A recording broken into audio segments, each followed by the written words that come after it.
Hey, it's Rod Yates. Welcome to another episode of Humans of Music, a Jaxsta podcast. Each episode, I talk to a music creator or industry professional about their life and career, the ups and downs of their journey, and the lessons they've learned. My special guest today is Midlake vocalist and guitarist Eric Pulido. Midlake recently released their 5th studio album, For the Sake of Bethel Woods. It's their first record since 2013's Antiphon, and the second to feature Eric on vocals after founding frontman Tim Smith left the band in 2012. Having gone on hiatus at the end of the Antiphon touring cycle, the idea of making new music was first floated in 2019. Around that time, keyboardist-flautist Jesse Chandler had a dream in which he was visited by his father, who'd recently passed away. And in that dream, his dad said it was time to get the band back together. Jesse's dad Dave is on the cover of the band's new album, captured at the age of 16 on Woodstock, and we talk about that image in this interview as well as that dream. We also talk about the themes around the new record, the band's hiatus and the projects each member did during their years away, Eric's upbringing and path into Midlake, and heaps more. But we started by talking about For the Sake of Bethel Woods. So you mentioned it before we were recording about the fact that it's been almost 10 years since Antiphon, I think 9 years now. Does the fact that you were able to get out of that cycle of tour, album, did that allow you to almost press a bit of a reset or just to approach things differently? It did. I mean, obviously, we've all kind of reset some of the manner in which we do things these days, but that was an intentional reset of it, if not just a pause, of saying, we're not going to do that cycle anymore. We're going to do other things, both musically, artistically. We did a collaboration called Banquet. Several of us made solo records. Several of us started a family. There were just different things in our life that I think I wanted, and I think a lot of the guys wanted to add to the dynamics of what things we do and figure out that balance that all those things could exist in. And, at the time, I didn't know if, because of how we had done Midlake for so long, we would be able to do it again within that context of balance, And I can say now, that we have been able to find that, and it's exhilarating. I love that we're able to reconnect and make new art together and also have those other things out there as well in the ether, especially our family. Yeah. Was it a process of being able to, did you have to sort of work your way to that point though? Because when you all got back together and started playing music, I mean, was it a step-by-step process of figuring that out, that balance? Well, during that time, some of those projects that were side projects did involve several of us. Yeah. So we were kind of still working together in some way. And then also, we all still live in Denton, Texas, so we were sharing life together just as friends and family, So it did exist. It just wasn't to the same degree and not under the umbrella of Midlake, which obviously had, some pretense or some baggage along with it. So to reconnect under that context, we knew that, okay, we're kind of digging up some bones here, is this a good thing? And I think the silver lining of the lockdown that we were in was that we couldn't go anywhere. So what could we do is, whether that was remotely, whether it was in small groups, whether it was eventually getting back together, we could make music together. We're here. So it really was a great thing to come out of that by us just being kind of forced to be here together. Yeah. So there had been murmurings of working together on new music, hadn't there? New Midlake music prior to that. Around about 2019, the idea was floated? That's correct. We kind of all had our own respective experiences or maybe kind of like, just that kind of place to come to of saying, is this the right time, if at all, to reconnect as Midlake, Because we had all done different projects, you start to kind of compartmentalize ideas and say, oh, this one could work for this or this could work for that. And, there were ideas that I had that I felt like these are Midlake ideas, they would work for Midlake, but I want to share those with the guys. And, it's always kind of like show and tell of like, hey, what do you think of this idea? What do you think of that? Could we work something out with that? So we were doing that kind of almost like what I always call like a junior high dance, where you kind of see, someone you want to dance with across the way. You're like, you want to dance? Do you want to dance with me?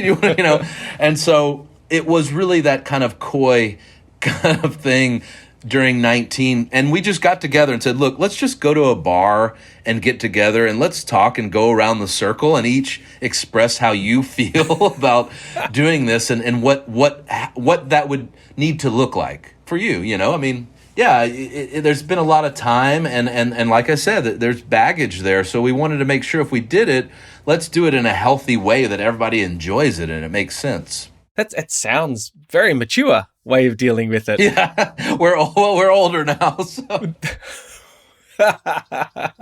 Is that something you perhaps didn't have at the end of the Antiphon touring cycle? We didn't, but I think we knew that. It's almost like we paused knowing that we needed to, but not quite fully understanding why. And I think now with these years and just perspective and just growing as humans and actually creating humans, things become less precious. They become just in their right place. And I think within that mindset, we were able to reunite in just a healthier, more balanced way of asking those important questions that you really wouldn't ask before. It's not that the art doesn't really, really matter. It does.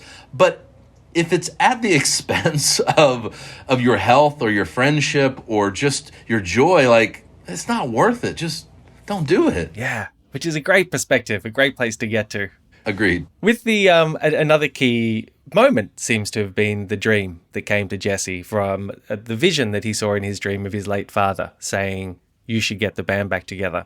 When he expressed that dream to you, what was your first reaction? Well, like I was saying, we all kind of had these respective, epiphanies of sorts where we felt it inclined to bring it up or to share that, we'd like to get back together. Jesse's was the most poetic and beautiful and also less coy of just saying like, hey, my dad, who has passed, who we all knew and loved, encouraged us to get back together. Now, say what you will about dreams and such, but, his dad was really an amazing man, and we loved him, and it was kind of like that last straw, like, okay, damn it, we're doing this. Dave said we should do it, and it really, I don't think we knew it at the time. We couldn't have, but it kind of became a big influence for a lot of the album. Obviously, the album cover being a video still from Woodstock that he attended as a 16-year-old. That we had a artist, Brian Lottie, do a rendition of that video still. It became an influence for one of the first songs we wrote for the album, Bethel Woods, which is the place of where Woodstock Festival was held, and then became the album title for the sake of Bethel Woods. And that theme of loss and trying to find purpose or create purpose even really became an overarching theme to a lot of the lyrics that I was writing. And so I can't emphasize enough how much just the catalyst of a dream then became such a powerful impact on the album as a whole. Yeah. Was it, and before we talk about that imagery in that album, just even the fact of Jesse talking to you about the dream, he must have been quite emotional about that dream. He was, we were really, when his father passed, we were really just close, which obviously, something like that inherently does bring people closer together, or can. And I think because we had respectively been doing other things, during that time, it kind of, again, especially as you get older, there's only so many people that you maybe lean on when you have times of pain or joy, any myriad of feeling. And I knew, or at least I wanted Jesse to know that we were there for him and that we love him and that we loved his dad and that we just wanted to be supportive, And so there was a gap, obviously, between that time, but, Jesse was always very, open about, that relationship and the time that kind of came after that and how anybody, it might vary how they cope in those times. So I guess in some ways, it was a way to make something that obviously we all knew was hard and painful, losing your dad tragically, to create something beautiful out of it and share that legacy in a powerful way that will always be there even when we're gone. Yeah, and it is. You mentioned the still image, which has been used on the cover of Jesse's dad as a 16-year-old in Woodstock, and it's a really emotive shot because you're seeing someone who sadly is no longer with us, but they're in the prime of their youth. It's such an incredible event. And you talked briefly about the themes of the record and loss and making sense of loss. When you see that image, is that what you are trying to, I guess, conjure by that image? Well, the image, in a way, because even when Dave was alive, they lived in Woodstock. We're these Texas boys that kind of like romanticize about this place, right? Not only for the festival, but now having gone there, it's like, oh, that's the Big Pink, and that's where Dylan had the motorcycle accident, and that's where Levon lives, and oh my God, like we were just like, there was this, romanticized feeling about this place that really held true because I enjoyed my time there, and so. They lived a stone's throw from Levon's house, which is really cool. And Jesse and I would do jogs around the area when we were there because we were touring around the Northeast, and we just keep going back to Woodstock. Be like, okay, we'll go play New York, and we'll go back to Woodstock. And Dave would almost like it would be like story time in a way of like talking about that time in that place, and so. That picture to me was this happy place, this paradisal, like heavenly, like, and obviously I'm sure, I wasn't alive then, so it's easy for me to look back like most people do, especially with the artistry of it, but just like it's a time of peace and love, right? So that's kind of what influenced that song of saying, even though he's planted his seeds, he's gone, but he's going back to that place and that we'll meet again. So that was kind of the idea behind it. It was kind of holding that place for him, and I guess for those around him, and definitely me, as like this happy place, Yeah, absolutely. There's a really touching song on the record called Noble, which I believe is inspired by your drummer Mackenzie's son, Garrett, who was born with a rare brain disorder. When you approach a song like that, I mean, how do you even start to approach it lyrically? Is it something that you discuss with Mackenzie, or how do you figure out what your take is going to be?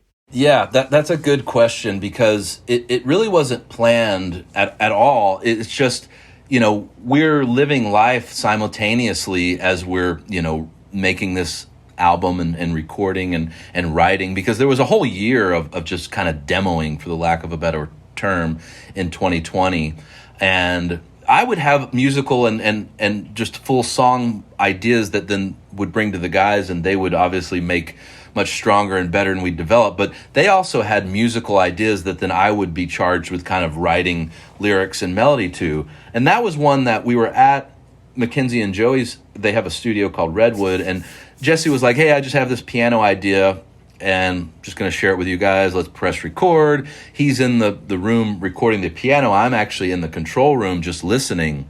And I, again, because you're simultaneously living life and you're sharing about it, like this is going on with Noble, this is going on with my wife and I, or just my, whatever it is, in that moment, I was thinking about Noble, and his name's Garrett Noble Smith, but obviously we call him Noble.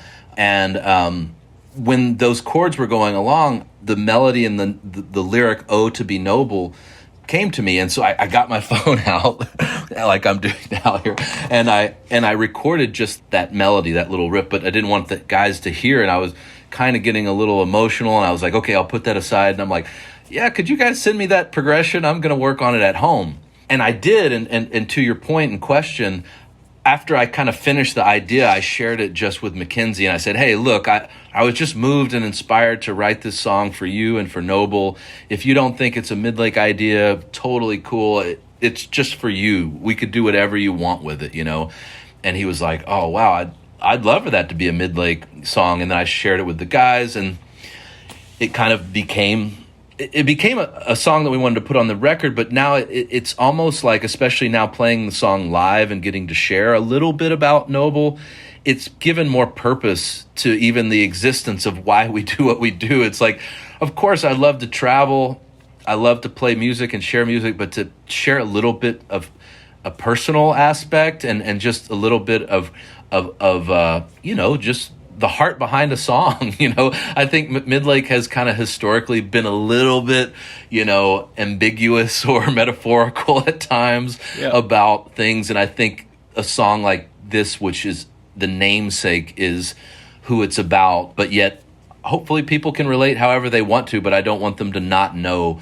the heart behind that song. Is that something that has come with age, that, I guess, ability to, or that desire to incorporate more personal and honest lyrical songwriting? I think so. Doing the other musical projects and then trying to not be beholden to maybe what someone might feel is Midlake, and sometimes kind of change the script a little bit and say, well, obviously we take a left turn on every record, it seems like, where we find a new influence or reference. So that can also be sonically, it can be lyrically, it can be emotionally.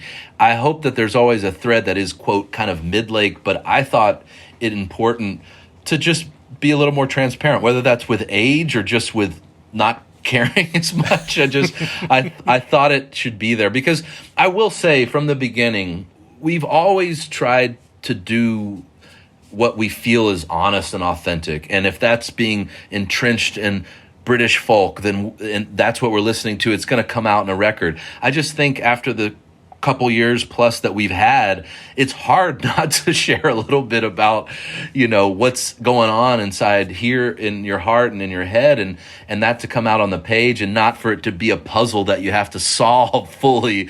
Sure. There's enough of that in there, but yeah, I think some of it we can be more transparent about. Yeah, nice. I wanted to go back quite a long way in your story in terms of where you were raised. I know you live in Denton now, but I believe you were raised in Houston. Is that correct? Correct. Yeah, that's right. What did your parents do there?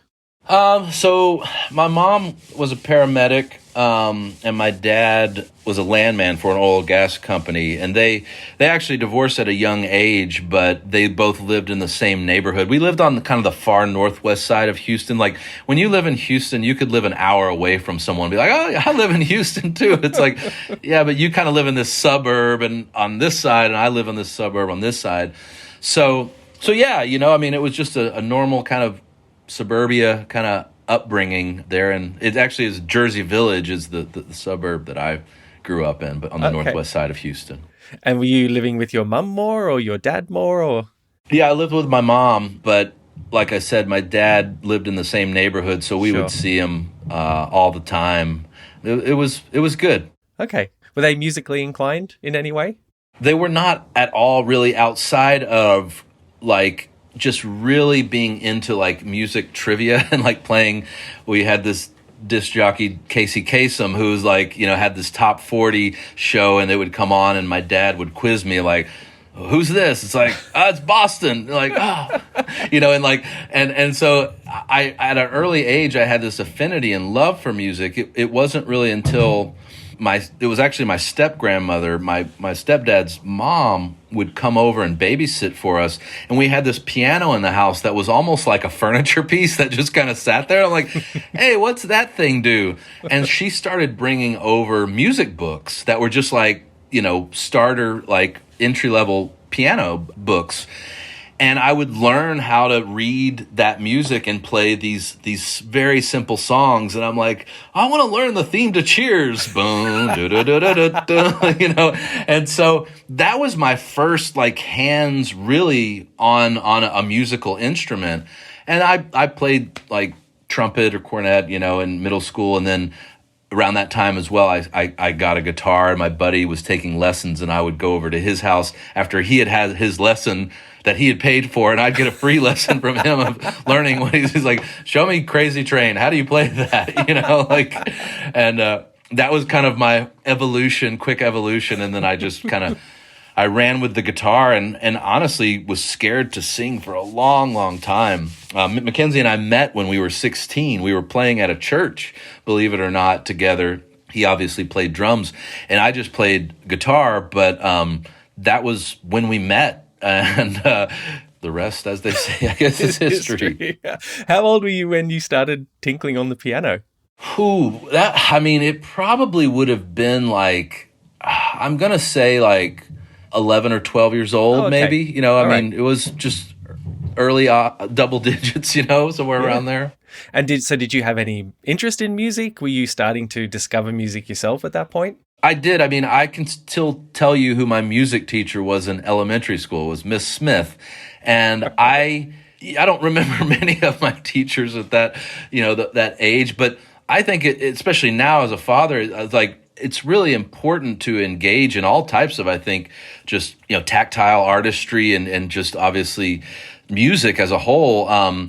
Because at that time, we're just hitting like blocks and stuff, you're just making sound, but there's something really empowering about saying I could create something. Like, I don't know how to fully do it well, quote unquote, but I'm creating something and I'm learning, and I can't help but think that my joy in doing that as a kid, that's just like, thinking like, when's lunchtime, when's recess, was really moved by how music made me feel. And I will say that as I got older, which obviously happens with age, you kind of can easily lose that, I guess, that avenue of feeling like I'm going to figure out how to do that as my job. I'm going to figure out how to do that more. And I mean, whether it was just luck or stubbornness, getting able to fall into saying I'm going to be in this band and do this thing. And even though I graduated from college with a business degree and was like, you know what, I want to do this music thing and see where it goes. I'm thankful for it. And yeah, it helps me to pass that on and be like, look, kids, what do you love to do? I mean, if you love to be a lawyer, a doctor, a teacher, a trash man, a mail person, just what do you love? Let's figure out how you can get on a path to do that. Yeah. And did your parents, were they also accepting of that? They also had that point of view? Absolutely. And I'm very thankful for that, because I can't imagine. So I just really quickly, I went to college and I did an internship in New York, and it was like really huge. It was the summer of 2001, which obviously it was like the calm before the storm in a way. But this is for a small town, relatively, with being on the outskirts of Houston, Texas boy, going to live in New York City. And I did an internship for a record label, for Universal Motown Records. Right. And I was like, this is how I'm going to be able to use my musical love, is apply it to business, because you can't be a musician for a living.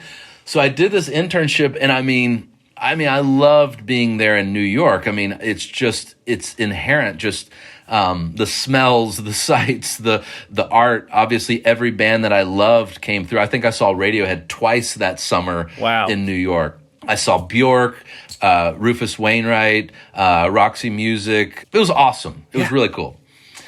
And I came back and I still had a semester left of college. And I was in the middle of finishing it when Mackenzie, who had gone to another college and formed Midlake, was like, hey, would you want to join the band? And I'm like, yes, I would, but let me talk to my dad, who just put me through college, and let him know that I'm about to throw away this degree and join a band. So I did tell him. He was accepting, and I said, look, Dad, I'm gonna get a job there in Denton, Texas, which I did. I actually got a job with a software company, and it was a great job that I ended up having to leave because we started touring so much. It was like, it's not that I'm making a ton of money. If I'm going to do this thing, I got to jump. So we all kind of made the leap collectively and said, all right, bye, job that has insurance and a guaranteed check. We're going to go do this band thing. That internship, did you see anything or learn anything that stood you instead, or at least helped you in those early days of Midlake?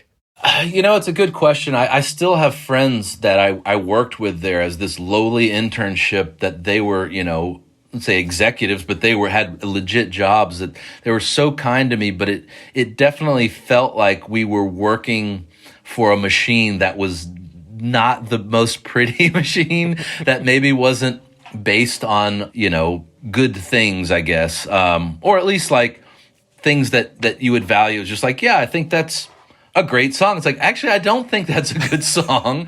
And we would get in these small groups with other internships from other departments, and they would play like these songs and they would ask us for our opinion because we're the young hip kids. And it just seemed like everybody was kind of placating. And I was like the guy in like Tom Hanks in Big, where I raise my hand and I go, I don't get it. But I don't know. Yeah, I still don't get it, but I kind of get it. It's like you kind of see how the sausage is made and you're like, I don't think I want to eat meat. I think I'll be a vegetarian. We have to take a quick break, but don't go anywhere because we'll be back shortly with more from Eric Pulido. Welcome back to Humans of Music and my interview with Eric Pulido. Just quickly touching on you learning guitar, you mentioned that your friend had lessons and then you go to their house and I guess figure out what they'd just learned. And I think you mentioned Crazy Train, the Ozzy Osbourne song. Was it that sort of generation of like the Randy Rhoads shredders that you were invested in at that point? Well, it was by proxy because he was into that. So, he was Black Sabbath, Led Zeppelin, like I was kind of learning that from him, At that time, I mean, I've always had an eclectic, musical taste, but I will say that was kind of something that was a little bit more new to me. I remember he got tickets to go see Ozzy Osbourne, and my mom was like, "You're not going to see that devil worshiper." I'm like, "Well, Mom, I think he's changed. I think he's older now, and he's matured." So, yeah. Oh man. So, Bible Belt. Did you go? No, she wouldn't let me go. So yeah. So when do you use your skills to form your first band? I actually ran into a buddy of mine that I used to be in theater when I was in high school. And I played baseball and I acted, and I loved kind of that duality of this. I do sports and I do art. And in high school outside of like marching band or something, which I had kind of left the brass for the stringed instrument, was theater. And I really loved it. And we had this little group because at that time, soap was not like the nice liquid soap that we have now. It was borax. It was like this powder soap. And that's how you would get like the makeup and stuff off of your face from, being at a show of whatever your character had. And so we called ourselves the Kings of Borax, and we would just get together and kind of try to write music together. We never played a live show or anything, but that was my first kind of unofficial band. Outside of that, it was really playing in the church band with Mackenzie and kind of growing up doing that. That was kind of the context in which I expressed my music. But then I was like, man, I kind of want to start writing songs, but I don't really know how to do that, and I'm not really feeling comfortable fully like singing. So I kind of did it through college, almost like privately. I started getting more comfortable singing, but I was writing, but I didn't really feel that comfortable sharing. So, joining Midlake was kind of the more official type band, which was the 2001, Yeah. So it's been some time, but yeah, my formative years were kind of like, I don't know, it just seemed like I always kind of I was dipping that toe in. I didn't really know how to fully take the leap until finishing a college career and then taking the leap. Right. Your relationship with Mackenzie is obviously really key to your life and your career. Were you aware of how aware were you of what he was doing with Midlake when you were in college? By the way, he would love that you said that as well, because he always, when I talk about, and jokingly, he'll say, "You're welcome for your life." He'll tell me this. I'm like, okay, thank you. Okay. Obviously, we're longtime best friends, and he's going with me to Cabo this weekend for our friend. But yeah, I mean, obviously, I think, it goes without saying that, especially given pursuing the arts, he was huge and pivotal in that because he was doing that from an early age. He actually went to a performing arts school in high school while I went to just a public school. So he was already in that mindset. His father played piano and worked in the ad industry doing like jingles and such. So music was already a reality for him. Like he grew up playing jazz bands and in bands that we would go out and go see Mackenzie's band go play at the local club, So I saw that at an early age and kind of idolized that, I mean, that was really cool to me. So his encouragement of like, hey, I see something in you. You could do this as well. I'm like, are you just trying to pull me down into the pits that you're in? Or is this a real opportunity? I'm like, I'm not 100%. He was a good salesman though. And so now I can obviously in hindsight look back and be very, very appreciative for him dangling the carrot and me biting.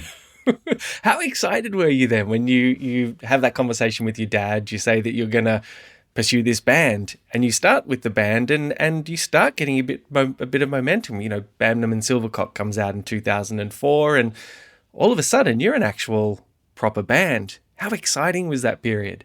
It really was exciting, and I think it's hard to translate, I'm sure, for a parent or a grandparent or someone that's just not in the mix of like, if I said, oh, we're going on tour with the Flaming Lips, like you could maybe identify with that and be like, that's pretty cool for a young band to be going on tour in Europe for the Flaming Lips. But my dad would be like, the Flaming Cheetah, like what? Like, what are you talking about? Like, it wouldn't. So at first, really, I remember my grandmother told me, you're so lucky to see the world with young eyes. And that was the value of just like, I'm not quite sure what you're doing outside of, you're getting kind of a free trip to go around the world, and you're sharing your music, but getting to, you're in Spain, you're in Germany, you're in France, you're in Australia. I've always wanted to go to Australia. How did that happen? It's like, well, you see, I'm in a band, and you see this album, like, and so there were things like that it was hard to probably identify with some of the things that we identify with as like whatever has value or is cool. But I just think, like I was saying earlier, I think they just enjoyed the fact that I'm happy, that I'm getting to do what I love, getting to travel. And if they understand something like, oh, you played with Pearl Jam, I know who Pearl Jam is, that those types of things are awesome. I mean, my older brother was the one that turned me on to Pearl Jam. So to open up for Pearl Jam and then to go sit with my brother, my sister, my mom, and watch Pearl Jam play, it's just like, it just kind of full circle. It makes it all worth it, It's really cool. What a magical moment. You mentioned there those early things of going on the road with Flaming Lips and going to Europe and touring the world. For you, what was the biggest lesson you learned? Because this is a new world for you in adapting to life on the road, to living with these other people. What was the biggest lesson that you learned in those early days? When we opened up for the Flaming Lips, Wayne and Steven and all the guys were so kind to us, and they kind of, Wayne already has this like very he's kind of got this Dr. Seussical type of like teacher kind of like presence where you get nuggets of advice. And I remember very vividly him with us backstage, and we were always so inquisitive about things. How do you do that? How do you do this? How do you get there? And I remember, I don't know if it was a question or him just kind of saying, guys, I'm going to tell you one thing. We're just kind of like sitting there on pins and needles, like, okay, what is Wayne Coyne from Flaming Lips going to tell us? He says, just stay together. Like, oh, okay. And almost like it was just like, just kind of keep doing the thing. Obviously now, we haven't always done the best job, obviously, of all keeping it together, but we're still here and we're doing it. And I think that's what I've taken from it, where give it time, like rest on it, have patience, like tomorrow's a new day. Like, you're going to have another show tomorrow. You're going to play a song and then get to play another song right after that. So it really, I think now, like I was saying before, it kind of helps put things into perspective of like, just stay together, because, you're going to get over whatever's bothering you right now anyways. Because everything was so heavy at the time. Everything mattered so much. It's like, it doesn't matter that much. Yeah. It doesn't. Yeah. Well, jumping forward now to Tim Smith, leaving the band, because that's, I guess Sure. that kind of plays into what you're talking about. Let's stay together. So Tim Smith, founder, songwriter, leaves the band 2012, and you'd already been working on a record for a couple of years by this point, and decided to scrap that record and then just get stuck into writing a new album with you on vocals, as well as playing guitar. Were you resilient? Were you stubborn? Were you optimistic? What was driving that determination just to get right back into it and carve out a new way? Yeah, it was such a fast and furious time of like, I don't know if I can cuss, but You can. oh no, okay, oh shit, what do we do now? And it was honest because we were so hurt in a way that our friend kind of abandoned the project, who we leaned on a big amount. So there was that side, but then it was just also, hey, you're my friend, I love you, man. Like why can't we figure this out? I was always kind of the peacemaker. I felt like I was like in between and trying to make things work. And at the end, when Tim departed, it was really Tim and Paul and I in the studio trying to kind of get things to a place and then go, okay, guys, come in. Everything's cool. Let's finish this song out. We're feeling good about it. And ultimately, I think Tim felt the weight and pressure of just like being, quote, the guy that is stalling things or not getting it to a point. And we had, worked on things extensively during that time and had an album's worth of material that just hadn't found its place of like finality or the right sound. And so we were playing shows, not many, but like mostly like festivals during that time. And it was so great to try these songs out live. And then we'd come back home and try to capture that. And it'd be like, no, it sounds a little bit more sterile. It's like, well, it is a more sterile environment than playing in front of thousands of people that are cheering. So I guess I know it's a long way to answer. When that happened, we were running the gamut of what options were out there. We're like, okay, do we just take these songs that we kind of have, finish them out? Maybe Tim still sings them. Maybe I sing them. Maybe we split it up. It was very soon after that Tim wrote us and said, look, I realize I've kind of put y'all in a tough situation. Here's the songs I feel comfortable with y'all using, and here's the ones I don't feel comfortable with y'all using if you're going to continue.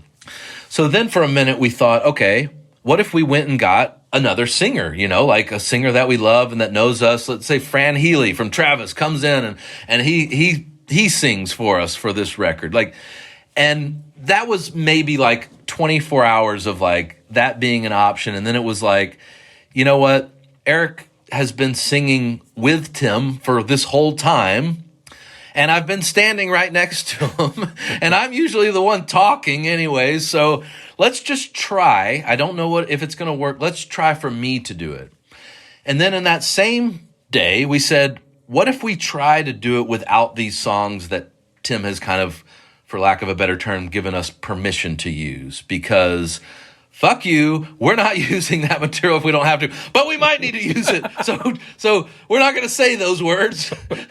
But we're going to try to do it ourselves. And our stubbornness and the hurt and anger that we were feeling, we're going to try to write new material. And, the guys, I got to tip my hat because everybody just pulled together. And, obviously this was before the hiatus. So we were all like, it was like a day job. We'd show up early in the morning, we'd work through the day, we'd take a dinner break, come back at night. Like we were working our asses off and trying to get things to a place. And we shared it with Simon, I remember, because Simon at Bella Union, Simon Raymond, who's been kind of like a father figure to us, we had made an obligation. We had accepted money to make a record. We had told fans we're making a record.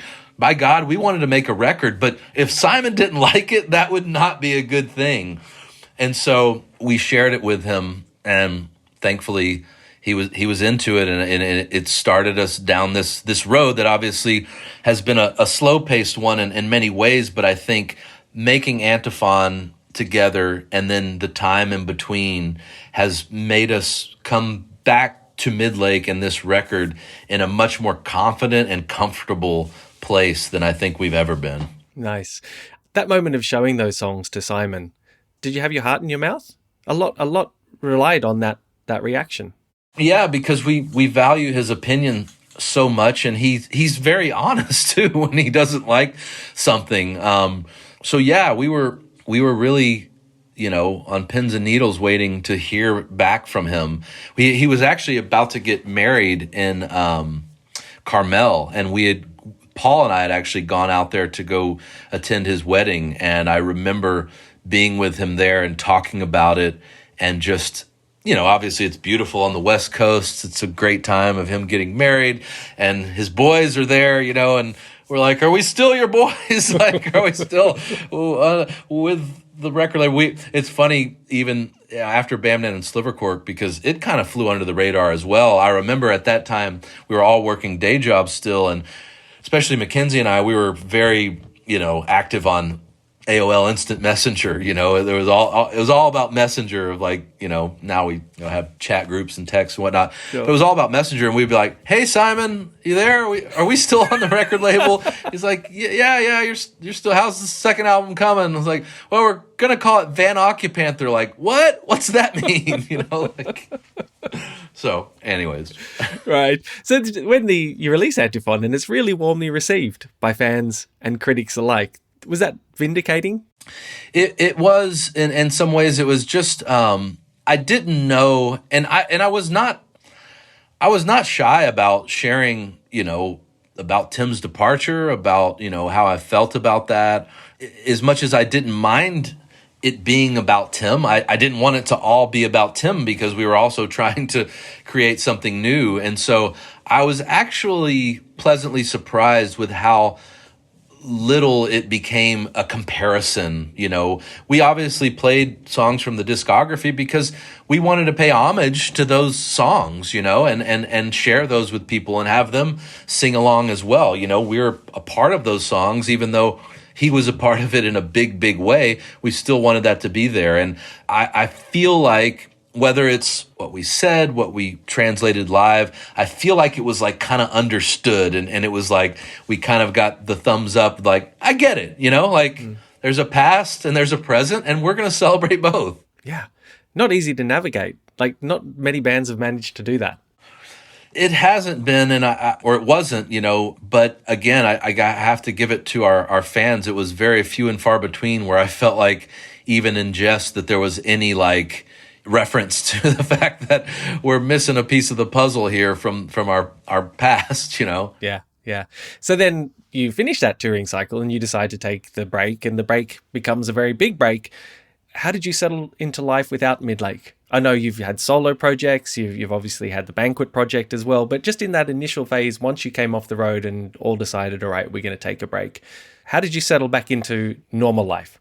Our last show was in Monterey, and it was a festival in Monterey in California. And I remember several of our wives came out, and I was just so happy to be done, and that's telling in a way, because it's like, I get it. Like, there's a joy that comes, like, okay, man, I did the job, and it is a job to some degree, but it was bigger than that. It was like, no, I'm done. Like, I remember there was a merry-go-round right next to the stage that we were playing, and it was like, I'm jumping off that merry-go-round, and there was a sense of relief, and it was because, again, I think the health of how we did Midlake was just, it was exhausting at times, and I don't feel that now, because the manner in which we conduct ourselves and do it, in the mindset that we're in.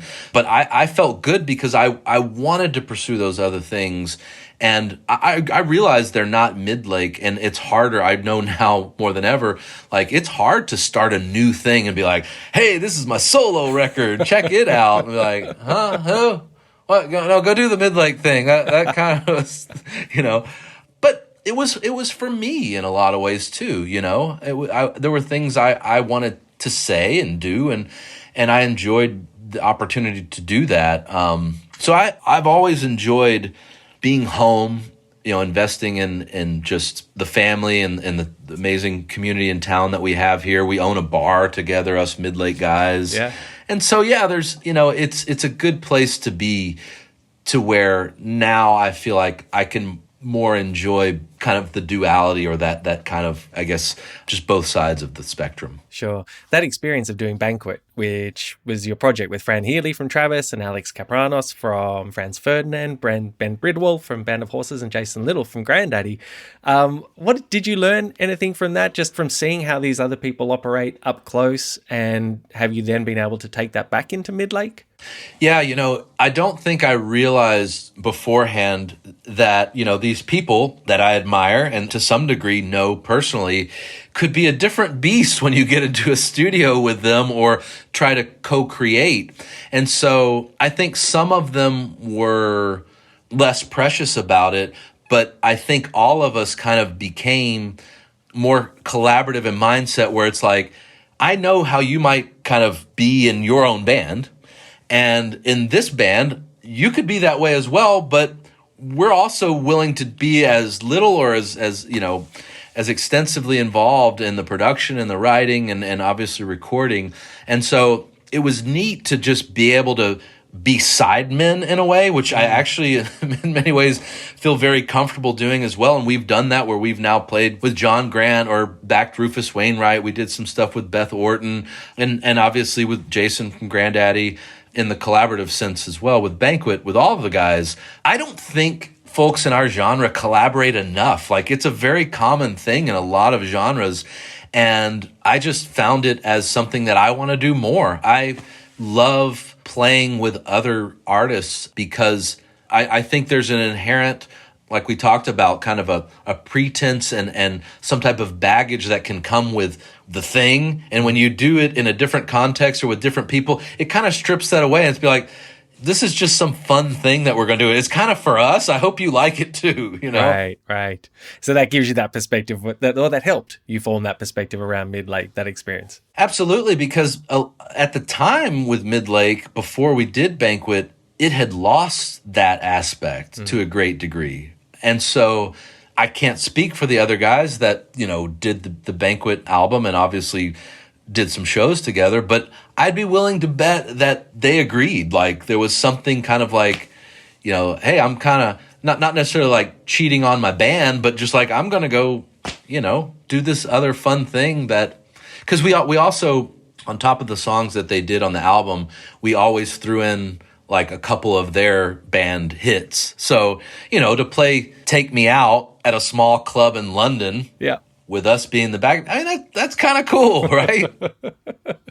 So when you think about where you are now with Midlake and with Bethel Woods, it feels like the band is at a point where you can do it for a while, put it down for a bit, pick it up again in a few years, put it down for... Does it feel like it's reached that point now where it's almost self-sustaining and as I said, you can leave it for a bit and it will still be there? It does, but we've not been very prolific, and we have taken probably longer breaks than our record label would like. So I guess to answer your question, yes, but I feel like we'll probably be more active, especially between the last album and this album, because I think we've been able now to find that juggling balance, of these things and how they can exist. It goes without saying, we worked with a producer for the first time on this album, John Congleton, who's worked extensively with St. Vincent and Regina Spektor and lots of other artists. But I loved that because it helped us get the songs to a point and then say, okay, now we're going to go into a studio. We're going to be there for 2 weeks. And when that 2 weeks is over, we're going to come out with a finished album. And then we're going to do the thing. I think the way that we worked before, even though it worked, it was a little more arduous because we didn't have that luxury. We were the producers as well. We were the engineers sometimes. So yeah, I think that we'll be a little quicker these days and kind of keep the activity going more often. Yeah, nice one. Just to finish up, Eric, Jaxsta is all about giving credit where credit is due. Are there people you'd give credit to for helping you get where you are today? Yes. I mean, obviously, I've stood on the shoulders of giants. I obviously have to give my folks a huge amount of credit, not only for allowing me to be a bum and give up my college degree and pursue music, but just being loving and supporting. We're playing a show here in Denton, and my dad's coming up next week to come see the show. Nice. So that's pretty cool. All these years later, Simon Raymond plucked us out of Denton, Texas, to sign to his UK label and created a fan base for us with the support of Six Music and publications over there, where we became bigger over there than we are in our home country. I can't say enough. I mean, he's been a huge support and obviously continues to be that. We've had managers that obviously we're not with anymore, but I think too often relationships get, they get a bit skewed and they go sour. But I think there's a lot of hard work and a lot of love, and it goes without saying that those folks that have worked for us have helped bring us where we are today. And obviously all the guys in the band, past and present, we would not be where we are. And I'm so thankful because we've learned so much from each other and grown. And we're still friends. I still love Tim. I talk to him from time to time. He moved to North Carolina, but great person and a huge talent. So it goes without saying. And it sounds cliche, but the fans, obviously, if people didn't enjoy what we do, we wouldn't be able to do what we do. And these last 2 years have created a divide that I hope is being bridged again, where we can see people and hug people and sing and play and just share, our music and art and our humanity around the world. So I'm thankful for that. Nice one. That's great. Hey, Eric, thank you so much for all your time today. It's been so great talking to you. Thank you for having me. Really enjoyed it. And that's it for another episode of Humans of Music. A big thanks to Eric for his time, and thank you for listening. Just a reminder that Midlake's new album, For the Sake of Bethel Woods, is out now. If you have any feedback on the show or suggestions on who you'd like me to interview, or even if you just want to say hello, please drop me a line at humansofmusic@jaxsta.com. That's humansofmusic, one word, at Jaxsta, JAXSTA.com. This episode was mixed by Lachlan Mitchell from Parliament Studios in Annandale, and the incidental music and theme song were written and performed by Sam Lockwood. Please remember to subscribe to the Humans of Music podcast so you never miss an episode, or even better, share it amongst your friends and rate and review it. And remember, next time you need to know who wrote a song, who produced a song, who engineered it, who played on it, who sang on it, who did anything on it, head to Jaxsta.com for all your official music credit information. Until the next episode of Humans of Music, I'm Rod Yates. Thanks for listening.